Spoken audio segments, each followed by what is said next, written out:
How Let's multiverses. sort of shift gears here. Speaking of like WB owned competitive things, one that I'm not worried about, I'm not too stressed about is Mortal Kombat 1. Khalif, are you like a longtime Mortal Kombat guy? It looks like you have a, is that a throw rug? I do. I have an MK logo throw rug behind me. For folks who are watching the video version of stuff.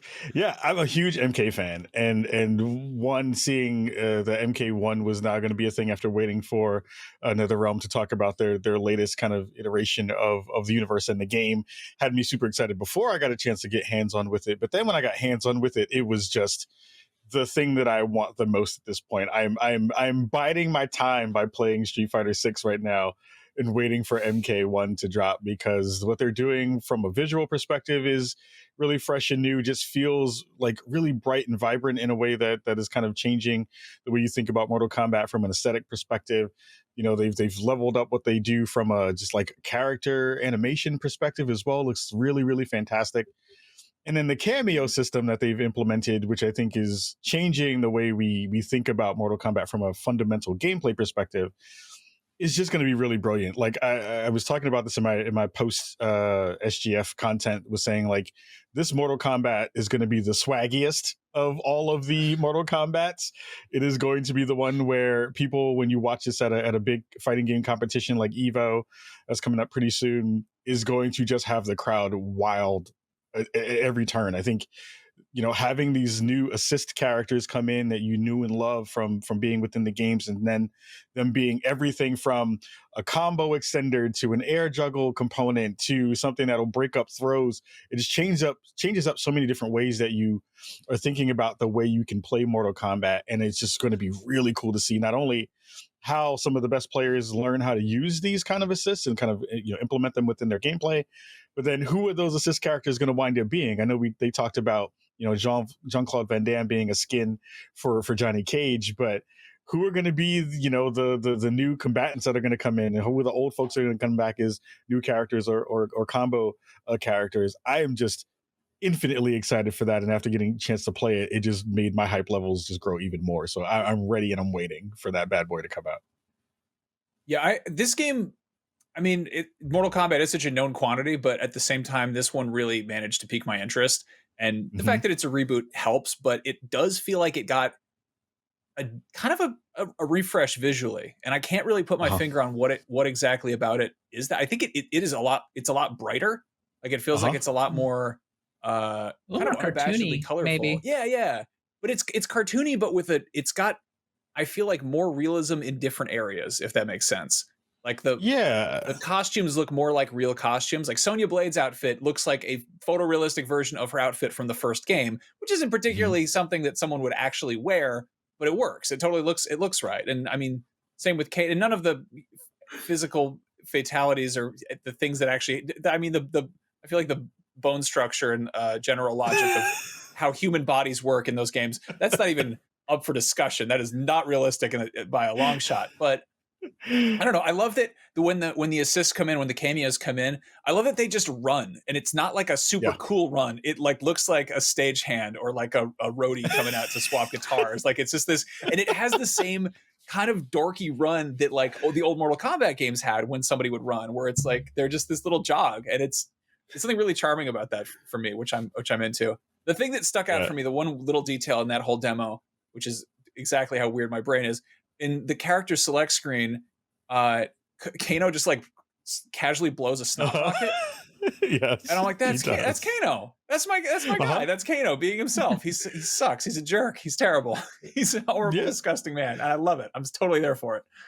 They're Um, pulling in all of that, all of those layers, though, and I love that you kind of brought that up, because it does feel like in this reboot, from a canon perspective, that they are looking at all of the things that made those characters iconic, while then adding that little extra layer of special sauce to kind of flip the canon and in ways that we haven't seen yet. So I'm excited to see what they're going to land on the campaign stuff, because they've done that extremely well over the past couple of games.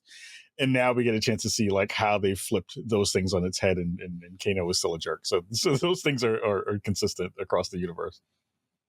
I love it. Kat, do you have any strong feelings about Mortal Kombat?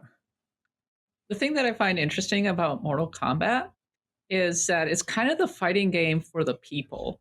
So often it comes out, It sells really, really well. There's a lot of hype around it. People play through the actually really excellent single player campaign.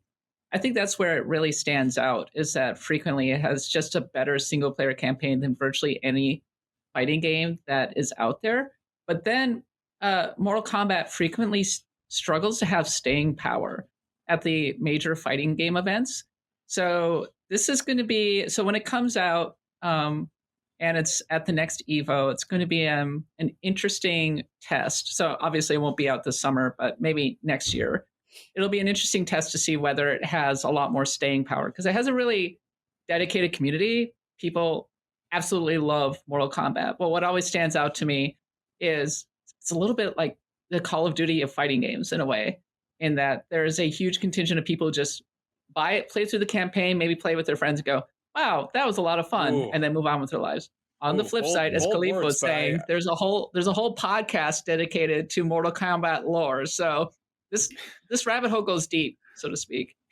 No, that's a really interesting point, because, like, yeah, so many fighting games do kind of live and die by the hardcore, like, you know, fighting game scene. And I don't know, that's, yeah, this, I feel like Mortal Kombat manages to kind of capture other corners of that, whether it's the sort of the casual player or the people who are there for, like, the kind of, you know, the lore, the story. Yeah. Ben, is Mortal fighting Kombat games are known for not being accessible, and maybe Mortal Kombat does that better than a lot of fighting games. So I think it's kind of respected. They've always been good about, like, to the point that they're fun to watch. Like, they've been very good about reward, like letting you get a little treat, even if you suck. Like, even if you're really bad at the game, you can, like, I don't know. I always love that the X-ray moves are, like, pretty easy to pull off, and, like, I feel like that you can do some really neat stuff with the cameos that aren't going to be, you know, it's going to be fun to look at without, you know. And some people are looking at like frame data, and, like, that's the thrill for them, is like very granular, like, you know, extremely hardcore information that average mortals can't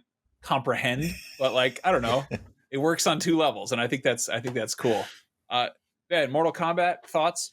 Yeah, no, look, I'm not necessarily like a fighting game guy in the way that you speak of it in regards to competition and everything like that. So I am all in on the Mortal Kombat franchise, as if from Mortal Kombat 11. Now we get rid of one of those ones and we'll go back to Mortal Kombat 1.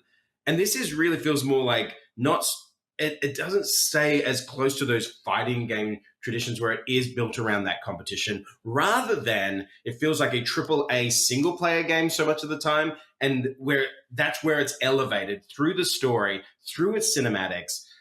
And I can't wait to play the single player campaign of this game and getting all those fatalities and getting those cutscenes. I remember, you know, the classic like PS1 days of like Tekken, fighting all my way to the end just to get that cutscene. That's what I wanted. That's all I wanted. I just wanted the cutscene. I wasn't good enough in the fighting game. I just need to get through. And this just gives you all the cutscene, tells a really compelling story. And so for not a fighting game fan like me, I cannot wait to play and see what it's all about, and just feel that just gruesome blood just kind of dripping down the screen. I want it all. Thank you very much. I'm into it. Let's talk Diablo 4. We haven't really touched on that on the regular show, as far as I know, but a couple of you were playing that. Kat, you were just telling us about that before we started recording. What's up with Diablo 4? How are we feeling on that now that the dust has settled post launch on some of that?